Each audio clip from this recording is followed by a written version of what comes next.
of course, when I did Star Wars originally on film, I had no idea what it would lead to in the end, all the kind of spin-offs and so on. But one of the happiest spin-offs for me was being involved in a radio version, because when I first started out as an actor, my very first job was actually as part of the BBC Repertory Company on radio, and I did hundreds of plays, you know, throughout years, and there's a whole history of that in England.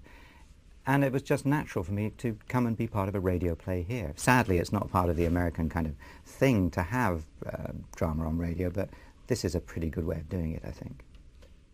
The thing about 3PO's voice is I hadn't realised when I invented it sort of 20 years ago, I was a lot younger then and more energy, 3PO's voice is quite hard to do because my natural voice is somewhere down here, and 3PO talks from up here, and he's terribly upright and very correct. And to get that kind of voice, you actually need a lot of air inside you, but you can't breathe. Robots don't breathe, have you noticed?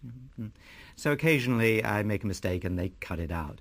Also, robots don't make mistakes when they speak. They don't kind of go, They have to get the word right first time. And that's quite a precise thing. I can't tell you the tension this builds up in my shoulders when we're working. Of course, we do these long after the movies are done, and I have a lot of pictures in my mind for the from the original scenes, you know, that I was in. You know, what it's like to actually walk into the Death Star, quite magical.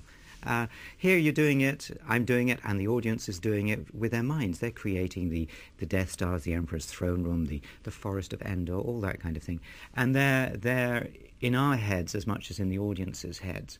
And of course, one of the things here, just like in the movie, I can have a long scene with R2-D2.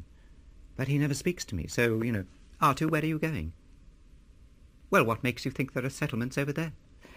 It's kind of like being in the movie, because I have a microphone inside my costume that gives you this kind of voice quality. Doesn't sound too good. So naturally I go and do the lines later on when the film's been cut together. And I stand very much like I'm doing here in a dubbing studio and go right through all my lines. All right, I had the screen to tell me what was happening, but you know, I'm perfectly capable of remembering and imagining, which I'm doing here. So it's a pretty similar experience. And of course, the great thing is I don't have to wear the suit. Oh.